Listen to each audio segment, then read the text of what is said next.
کمپرسور تندم کمپرسورهای دوقلو هستن. دو تا کمپرسور بیتزر هستش، دوقلو هست.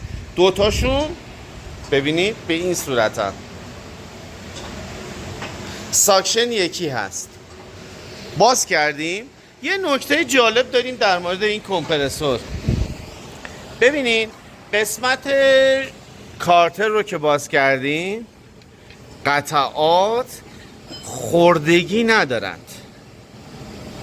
ببینید گجنگ پین خورده نشده ناشی از عدم روغنکاری مناسب.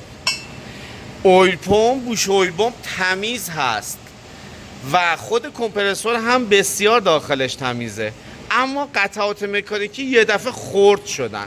چه زمانی این اتفاق میفته؟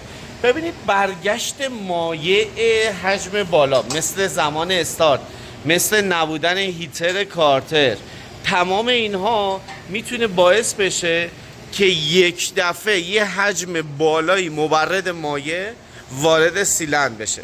یه مدل برگشت مایع داریم که به صورت ذره ذره میادش داخل، مثل این حالتی که سوپر هیتمون پایینه. فرض کنیم سوپر هیتمون صفره، -1، مایع داره میاد اما حجم بالای مایع مبرد نیست. اما اگر یک دفعه یه اسلاگینگ، یه ضربه ما داشته باشیم در داخل کمپرسور، حجم بالایی از مایع مبرد مثلا به اندازه یک مشت وارد کمپرسور بشه، داخل سیلندر میشه تراکم ناپذیره، باعث میشه این اتفاق بیفته. داخل سیلندر فشار رو تا 100,000 بعضی وقتها تا 1,000,000 PSI میبره بالا توی نقطه و ضربه ای.